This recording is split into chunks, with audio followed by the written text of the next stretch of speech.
Ben bu kız kulesini kaldıramadım. Şimdi kız kulesi kalkmazsa oyun başlamaz. Ne yapacağız? Hah buldum. Hezarfen Ahmet'i çağırayım. Hezarfen Ahmet. Hezarfen Ahmet.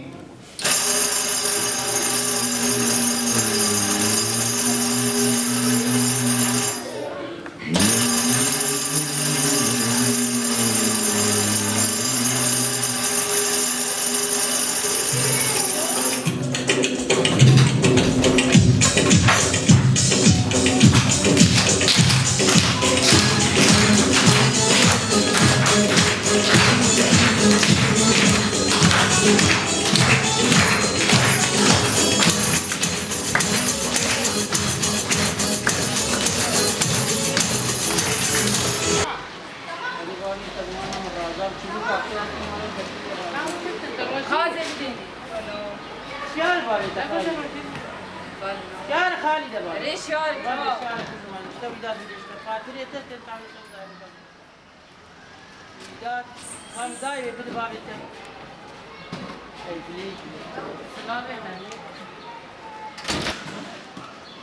Müdür. Erman Lafet. Yok buradayım da.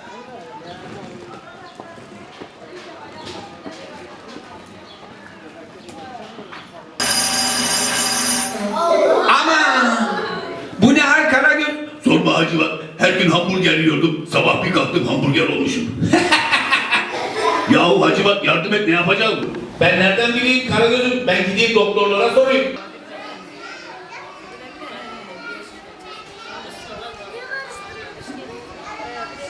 Sen gidersen ben ne yapacağım burada? Canım gelen giden komşularla bilmece bulmaca oynarsın. Ben bilmece falan bilmem. Hayatın yokuşu olur bazen çıkılan yollar.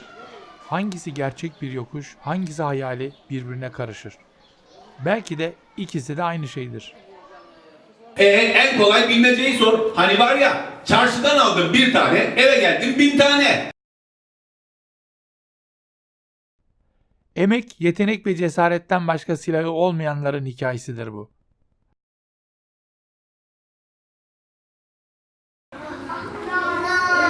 Bak çocuklar nasıl bildi? Tamam cevabın var mı yani? Evet efendim. Tamam ben bunu unutmam Hacı bak.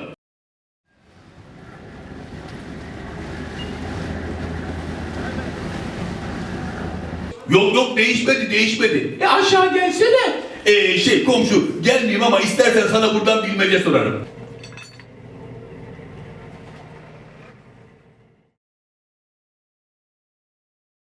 Ayol 1000 tane almışsın ya, insan birisini komşusuna vermez mi?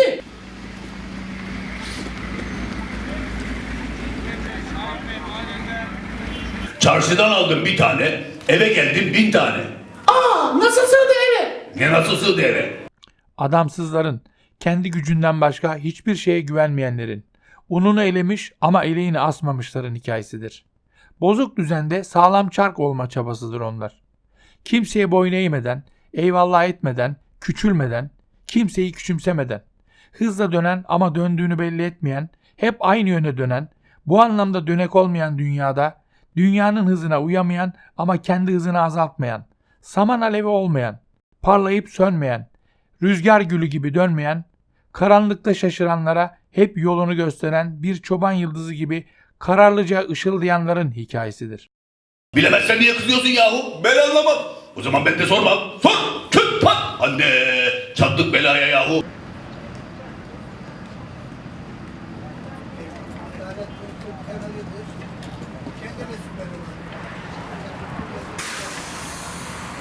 Eve geldim 10 tane fil. Aferin fil bildim ha. Sor! Anne!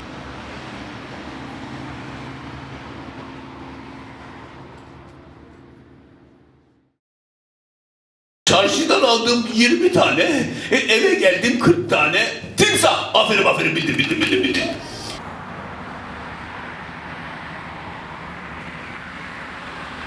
Sor! Çarşıdan aldım kestane, eve geldim kestane. Aferin bildim. Çarşıdan aldım ama sen de amma sıkıcı adamsın ya. Çarşıdan bir şeyler alıp duruyor. Allah Allah. Elimi şöyle tutayım da hamburgeri yakalayayım. Gel gömülük gitti. Oo aman ne güzel. Hoş geldin sefa geldin. Allah!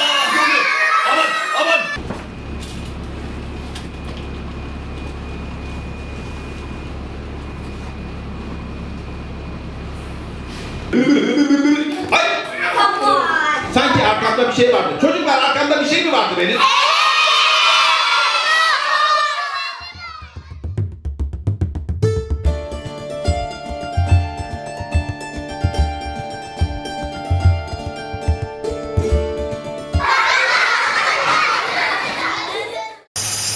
La oğlum ne oluyor la? Bir karnın kafaya vurup duruyordu la.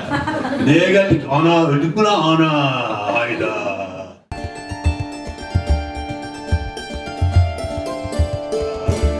Evet, biz senin cezanı fazla bekletmeyelim evladım. 100.000 yıl cehennemin dibi. Bir dakika Başmelek. Öyle olmaz. Büyük bir adli yanlış var. Hayırdır? Ya bak üzerimde takım elbise var. Ne olmuş? Takım elbise. Cezada indirim yok mu? Allah Allah, böyle saçmalık mı olur? Efendim ben biliyorum bu şahsın memleketinde kadınlara ne yaparsan yap takım elbiseyi giyince yarı yarıya iniyor. Hassiktir. Yani hadi canım, olur mu böyle şey? Hadi siz yaparsınız bir şey. Merak etme, yaparız bir şey. 100.000 yıl mıydı? He 100.000 yıldı. Değiştirdim hay yaşa. Sen sonsuza kadar cehennemdesin. Yürü lan. Hayda ne oluyor ya, vallahi Allah. Ya kravat da vardı be ana.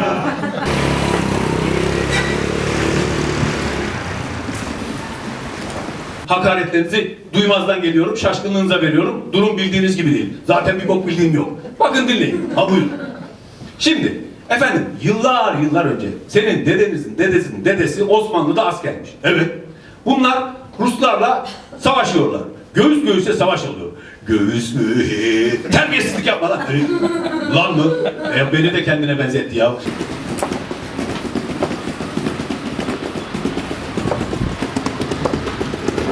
Efendim bu duruma edebiyatta anakronizm denir. Bir hikayede kişi, olay, yer, saçmalığı ve uyumsuzluğu. Hadi lan hadi oradan.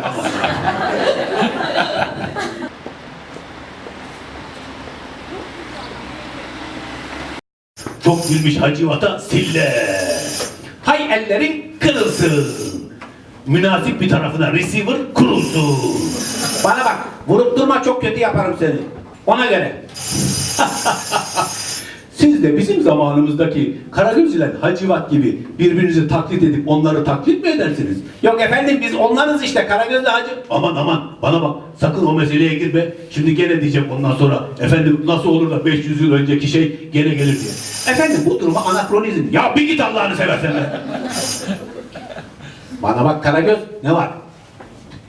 Bilime, sanata böyle yapa ondan sonra hödük gibi kalıyorsun. Biz bu duruma nasıl düştük diyorsun. Yayda bir de fırça yedik ya. Ya ne kızıyorsun, şaka yaptım. Bari söyle sanat için mi, sanat toplum için mi? Bu sır benimle mezara gidecek. Hadi bakalım. Hayda bu sanatçıları da kızdırmaya hiç gelmiyor ha.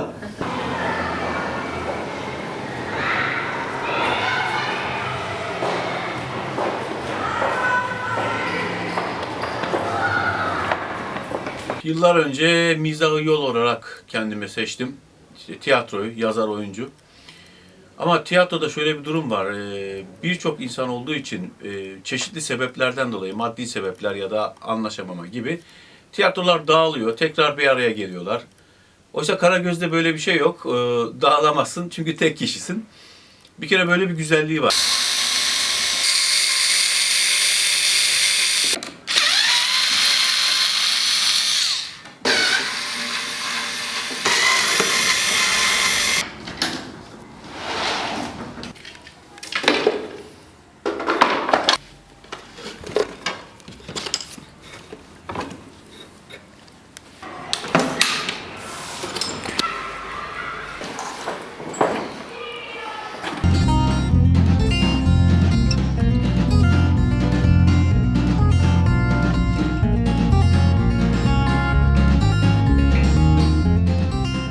Karagöz Hacivat tiplemesinin karakterlerdeki çelişkilerden dolayı iyi mizah çıkıyor. Yazması kolay demeyeyim ama güzel şeyler çıkıyor. Karagöz'ü seçme sebeplerinden birisi de bu. Böyle bir düzende kimseye ağamsın, paşamsın demeden nasıl yaşarız? Canım öyle mi sorulur? O zaman şeyi sor. Polise yakalanmadan bahçede Hint keneviri yetiştirme yolları. Yuh! Hiç bok bilemedi. Senin bilmek istediklerin bunlar mı yahu?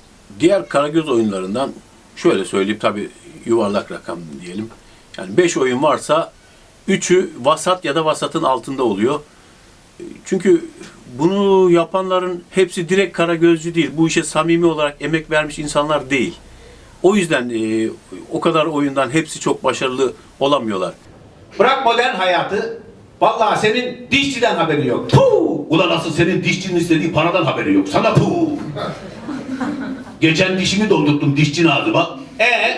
Para yetmedi. Ceketimi bıraktım. Ulan senin pis ceketin ne kadar para eder? Ya tam kaçıyordum ceketimden yakaladı oradan bıraktım yani. Oyunları yazarken en çok bir kere didaktik olmasın. Yani şöyle yap, böyle yap gibi hani iyicene insanı bıktıran oyunlar olmasın isterim. İçinde bir kere çelişki olsun isterim. Zaten mizahın özü odur. Saçmanın mantığı olsun isterim. Öyle olduğu zaman çok komik oluyor. Buna dikkat ediyorum. Bir de hem genel geçer hem de güncel espriler olsun ki ileride de izlenebilsin, beğenilebilsin diye bir kaygım var. Bir dakika ya öldüğüm iyi oldu aslında. Zaten açlıktan geberip duruyordum. Geberdim iyi oldu vallahi. Ama şimdi buradan bana soracaklar. Ha neydi namaz kılmak? Yok kılmadım. Oruç tutmak? Tutmadım. Zekat vermek? Zekat vermedim ama zekat aldım. Cümlenin içinde zekat geçiyor. Acaba bir şey olur mu? Çocuk oyunlarını daha çok okullarda sahneliyorum.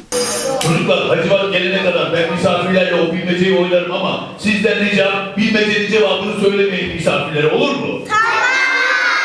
Onun haricinde yetişkinler için olan asıl Karagöz mü diyeyim buna bilmiyorum neyse. Kültür merkezlerinde oluyor ya da işte komedi kafeler, o tür yerler var. Son 15-20 yıldır moda galiba. Oralarda işte ilişkiniz olursa belediyenin sahnelerinde sahnenebiliyor bunlar. Oh ya Rabbi şükür. Asıl mekanımıza geldik. Oh. Geldik mi? Geldik mi? Geldik efendim ya Rabbi şükür. Bavulların nerede? Kefenin cebi yok söylemediler mi sana? Macaristan değil mi burası? Budapeşte. Pek sayılmaz hayatım, ne Budapeşte'si, ha! Öteki tarafta beni kimler buluyor ya? Bula bula kim bulmuş beni? Utanmaz kadın. Ne utanması ayol, aynı anda öldük, vadimiz bu kadarmış, Allah taksiratımızı affetsin. Hadi oradan iyi günler. Bana mı öğretiyorsun vadeyi taksiratı? Allah Allah. Ah bu Türk Hava Yolları. Rötarlı seferleri yetmediği gibi şimdi de yanlış havalimanlarına indiriyor. Acaba neredeyiz? Arafa hoş geldin Arafa. Yok. Şöyle söyleyeyim mesela. Yani sinema çocuklar için midir? Müzik çocuklar için midir?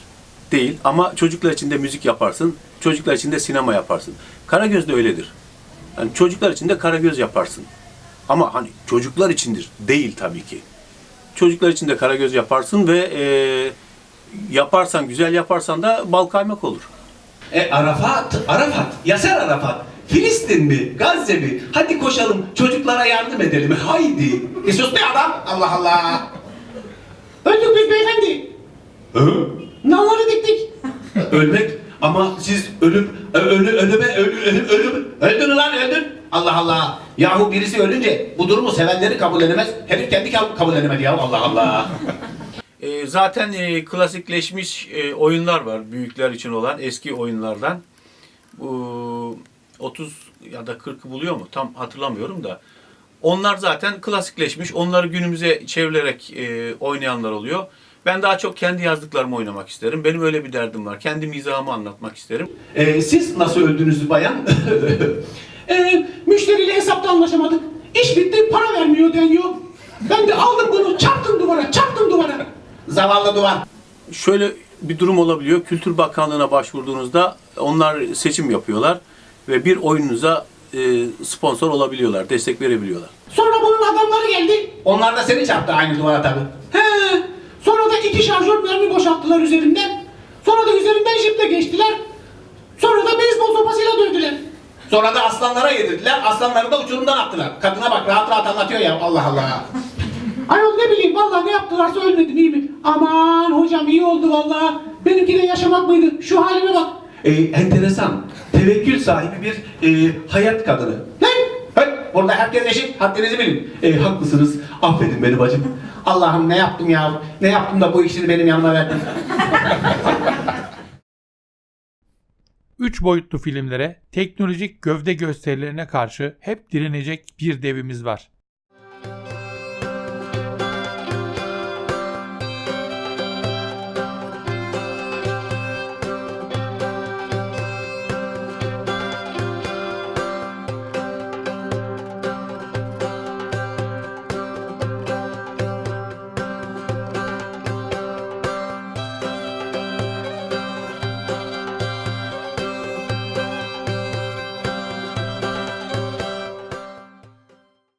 Tasvirleri kendim yapıyorum. O konuda çok iddialı olduğumu söyleyemem ama elden geldiğince kendi nasıl diyeyim tavrımı oluşturmaya çalışıyorum.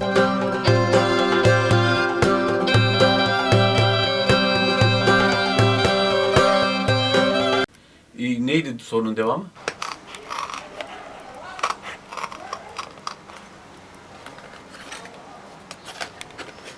Malzemeler pahalı çünkü zaten deri pahalı tabii ki. Yan unsurlar da pahalı oluyor. Bunun boyasını falan bulmak ya da kendin yapıyorsan kök boyadan zordur onları şey yapmak, temin etmek. Emek ister. Derinin pahalılığıyla ilgili aslında şunu diyebilirim. Eski ustalar mesela şey yaparmış. Deriyi kendisi yapıyor zaten. Hani yüzmesini işte kirecin içine yatırma, 2 gün şurada bekletme, üzerinden tekrar kıllarını alma falan.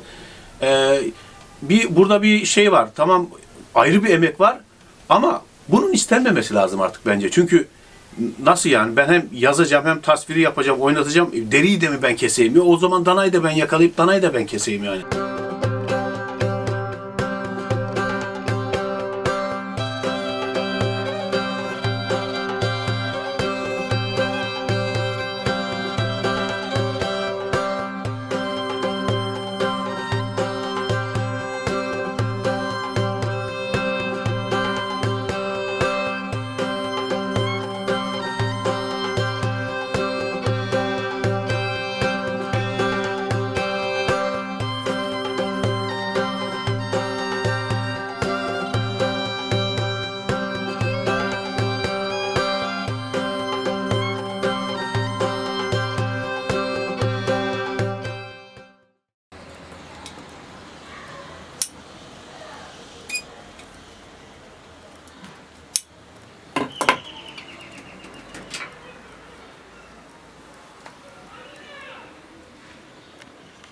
Karagöz ustalarının da aslında birisiyle tanıştığı zaman ilk sorusu budur. Ustan kim diye.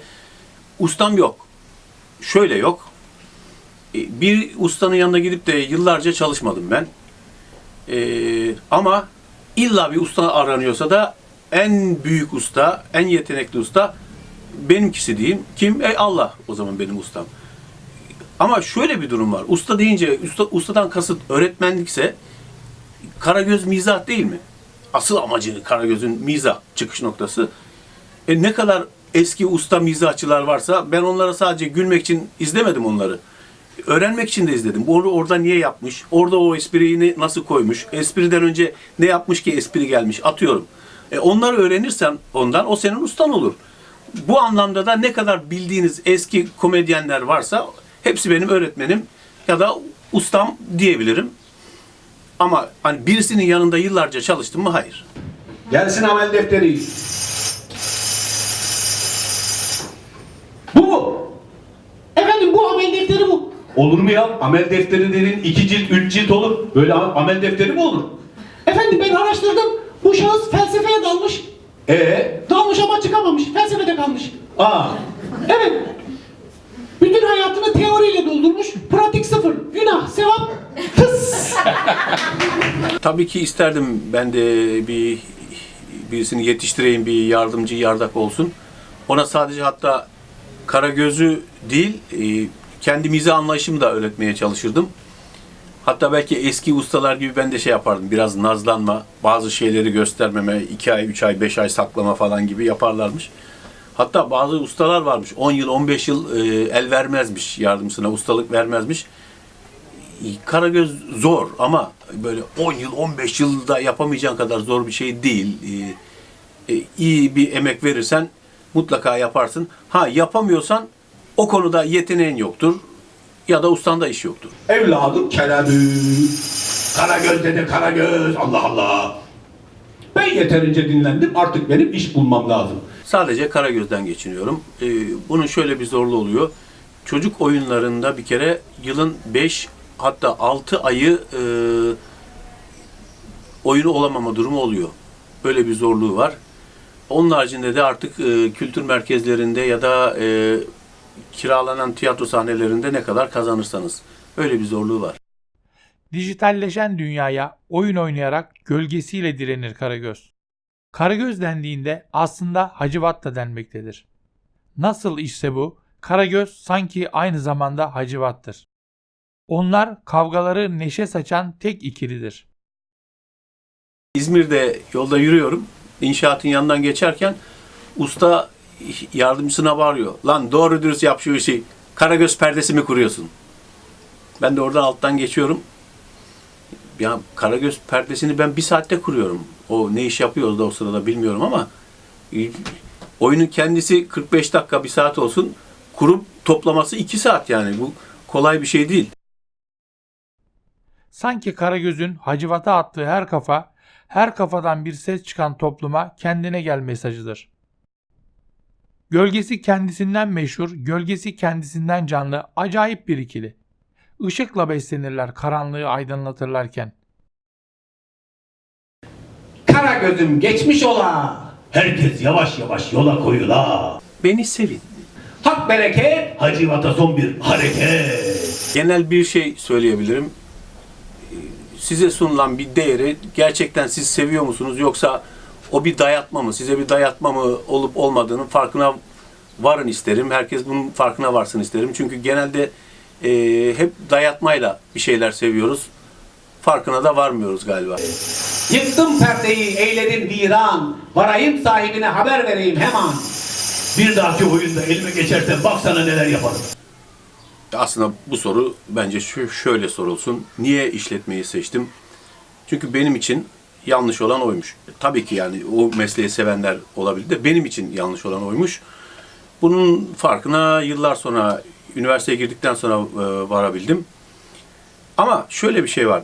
Yani nasıl bir insana niye uzun boylusun, niye kısa boylusun diye sorulamaz ya. Bana da böyle bu soru sorulamaz diye düşünüyorum. Çünkü doğal olan benim için buymuş. Şart olan belki de yani abartıyorum ama o yüzden de çok mutluyum. Ha zor, tabii ki zor. Şundan dolayı zor. Türkiye'de ve belki de dünyada klasikleşmiş bir yol vardır. Hani okulunu bitir, işini bitir, Türkiye'de askerliğini yap, evlen, sigortalı bir şey, yallah. Bunu seçmiyorsan mutlaka yolun zor oluyor. Hani dışarıdan gelen dayatmalar başka, kendi mesleğini yapabilmen anlamında da önüne bir sürü engel çıkıyor. Silahları farklıdır. Kimi notalarla nişan alır, kimi perdeye kükrer, kimi boyaları doldurur fişekliğine, kimi sözleri, kimi mızrapla can yakar, kimi çamurla, kimi teli ağlatan bir yay olup ciğeri deler, kimi saniye fırlar derinden gelen bir ateşle.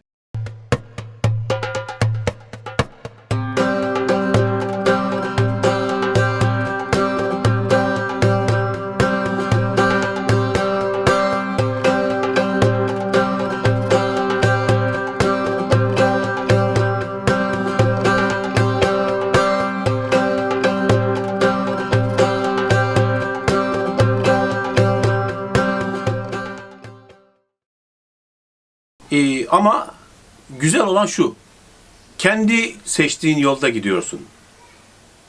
Hayatta zaten 80 yıl, 70 yıl neyse kısa bir zamanda çok basit bir şey vardır.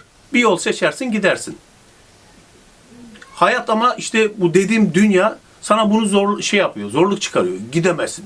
Ben atıyorum bir meslek seçelim. Mühendis olacağım. Türkçen matematiğin olsun ama şunu yaparsan sınava git oradan da buraya. Ya bir mühendis olacağım ya. Niye olamıyorsun? Yani hayat zorluyor. Bunu zorlatan şeyler bence hayat şartları. Öyle diyeyim. İşte bunu nasıl aşacağız? Aşamayacağız. Her ne kadar sürçülisan ettiysek affola, Karagöz ve Hacivat perdeden kaybola. Allah'a ısmarladık efendim.